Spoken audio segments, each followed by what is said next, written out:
Et salut, ici Chaton Sauvage, j'espère que vous allez bien et aujourd'hui on se retrouve pour une vidéo sur l'actualité dans le monde du véganisme et de la cause animale. Je commence cette vidéo par une nouvelle qui n'est pas hyper réjouissante parce qu'on a encore un biscuit disponible en grande surface qui n'est plus vegan.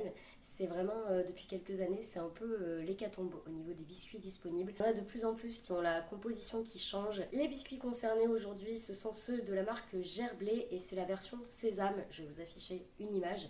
La composition a récemment changé pour y ajouter de la poudre de lait afin, selon la marque, de rajouter des valeurs nutritionnelles au produit.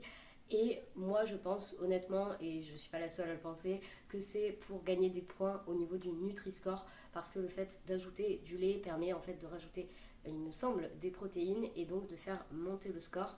Donc je pense que c'est pour cette raison que la marque a décidé de changer la composition. Le problème c'est que ça a été ajouté nulle part, c'est-à-dire que sur le site pour l'instant la composition n'a pas changé, mais c'est le cas sur les emballages dans les rayons sans pour autant mentionner une nouvelle recette. Et pour le coup le fait d'ajouter du lait, ça dérange forcément les personnes qui ont une alimentation végétale, les personnes végétaliennes et véganes, mais ça dérange aussi toutes les personnes intolérantes ou allergiques au lactose et on sait qu'il y en a. J'ai appris cette information grâce au compte Instagram de l'application 3-2-1 Vegan. Je vous invite à télécharger cette application qui en fait permet de scanner les produits, donc scanner les codes barres et de savoir en fait si le produit est vegan ou pas. Il y a une base de données qui est régulièrement mise à jour et c'est comme ça en fait qu'on découvre que certains produits sont malheureusement plus vegan suite à un changement de composition.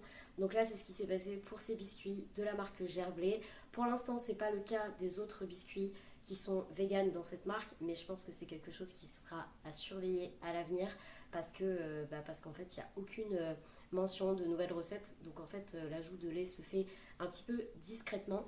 Et je rappelle également, parce que c'est une info qui n'est pas super bien répandue, mais les biscuits granola, donc les gros cookies là aux pépites de chocolat, ne sont plus véganes depuis pas mal de temps déjà, mais je remarque que certaines personnes le découvrent là récemment, donc je préfère en parler. Et c'est également le cas pour alors c'est des fingers, mais je n'ai plus la marque en tête, je vous mettrai l'emballage. Ceux-ci ne sont également plus véganes. C'est à bien vérifier les compositions parce que ça change quand même assez régulièrement, malheureusement.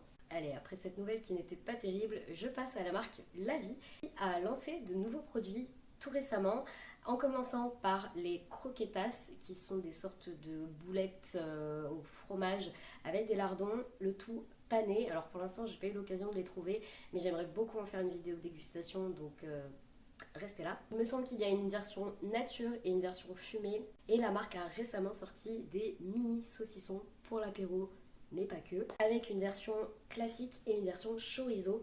Et là, j'ai très envie de tester les deux versions. J'espère les trouver très rapidement pour, pareil, vous en parler dans une vidéo dégustation. Voilà pour les nouveautés concernant la marque La Vie. N'hésitez pas à me dire si vous avez pu les tester, parce que j'ai vu qu'ils étaient déjà disponibles dans les magasins et que certaines personnes les avaient aussi commandés sur des boutiques spécialisées. N'hésitez pas à me dire si vous avez testé et ce que vous en avez pensé. Et moi, je garde l'œil ouvert pour pouvoir les trouver.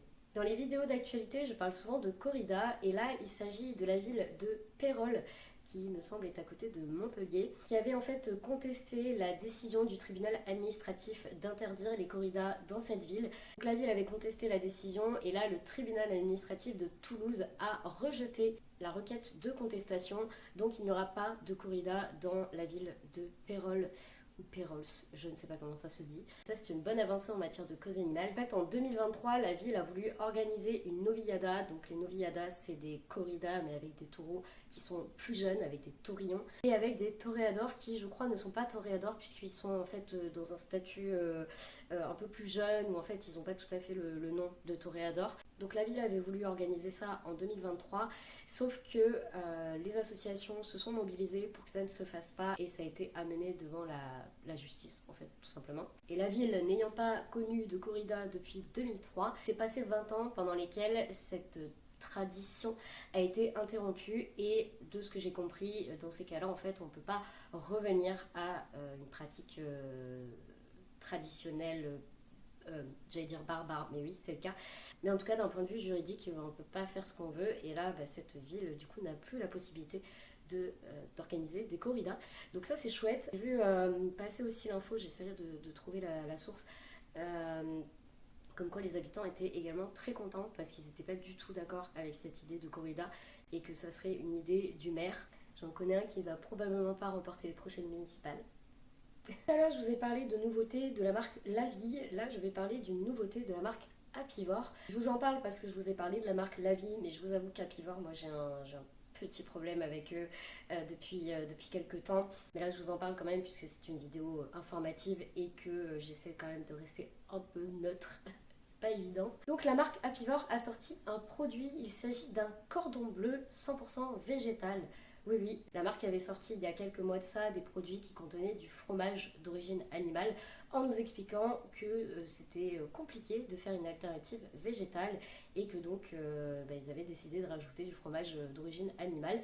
Et là, la marque nous a sorti un cordon bleu avec du fromage végétal, comme quoi tout est possible. Il m'a semblé également voir du jambon Apivore, mais pas la version nature qui était sortie il y a déjà quelques mois. Et il me semblait avoir vu des versions un peu comme celle de Fleury Michon qui était sortie, mais j'ai pas trouvé l'information, donc je ne sais pas si c'était véridique ou pas. Dans tous les cas, il y a le cordon bleu qui est sorti. Je termine cette vidéo non pas avec une information mais plutôt un conseil. Si vous habitez à la campagne, vous n'êtes pas sans savoir que la chasse a récemment repris son cours. En tout cas, la chasse au gros gibier, puisque certaines espèces considérées comme nuisibles, comme les renards, les corneilles, sont malheureusement chassées toute l'année. Du coup, la chasse classique entre guillemets a repris et donc je vous invite vraiment à vous méfier si vous habitez à la campagne, à faire attention à vous, à faire attention aux animaux avec qui vous êtes, que ce soit des chiens, des chevaux ou des chats. Vraiment faites attention, prenez soin de vous et soyez vigilants et vigilantes lors de vos balades, notamment en forêt. Et sur ce, c'est la fin de cette vidéo, j'espère qu'elle vous a plu. N'hésitez pas à mettre un petit j'aime, on se retrouve la semaine prochaine pour une nouvelle vidéo. C'était Chaton Sauvage.